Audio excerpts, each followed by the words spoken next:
Hey everybody, Josh Lioce coming in from my video blog. Today's topic, 6 things home buyers forget to do when they're buying a home. Did you forget to? If you're looking to buy, don't forget to click on the search for homes or the home buyer guide. And again, if you're looking to sell, click on that what is my home worth or the home seller guide. Otherwise, stick around to learn about the 6 things buyers forget to do.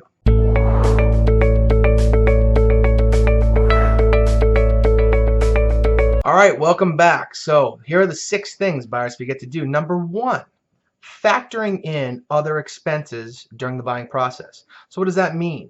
Well, number 1, you need to factor in things like your home inspection costs. What that cost is going to be is an out-of-pocket cost that you don't get back if for some reason the deal doesn't go together.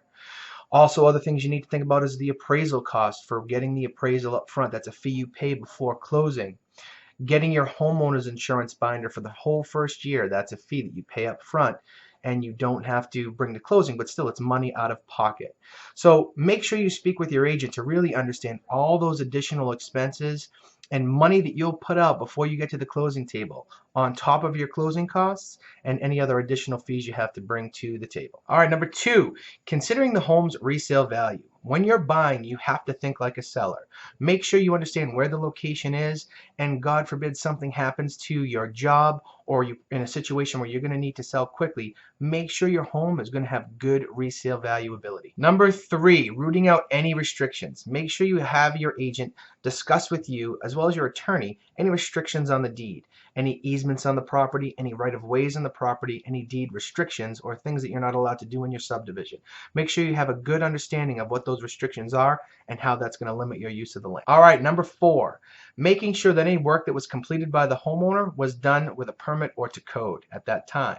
So when you're going through your home inspection or you're going into the property and the seller discloses that they had a basement renovated, you're going to want to make sure that your agent or yourself does some due diligence, make sure the proper permits were pulled, make sure the permits were signed off by the town, and make sure there's no open permits on the property.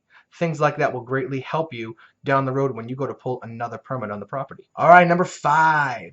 If you're buying a condominium, getting the scoop on the homeowners association, okay? Make sure you request all the documents for the association, the rules and regulation, and most importantly, make sure you request a copy of the budget so that you can check A, if the budget's in check, and number 2, make sure that you can see the reserve account and that reserve account is full. Those reserves are things that are going to be used when something bad happens or the roofs need to be done. You will have to come up with a lot of money in a special assessment if that reserve account is weak. All right, last but not least, number 6, making sure you do your homework on the neighborhood.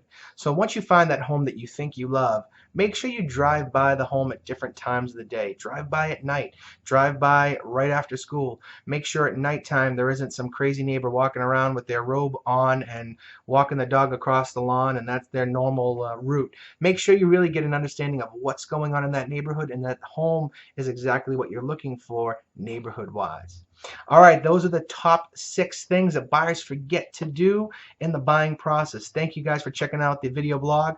Just if there's anything you saw today that you'd like more information on or anything that you'd like us to talk about that we didn't cover, please don't forget to give me a call or shoot me an email. We're happy to cover any of the topics that you guys are interested in. Thanks again for checking it out. Stay tuned until next time. This is Josh Lioce's video blog.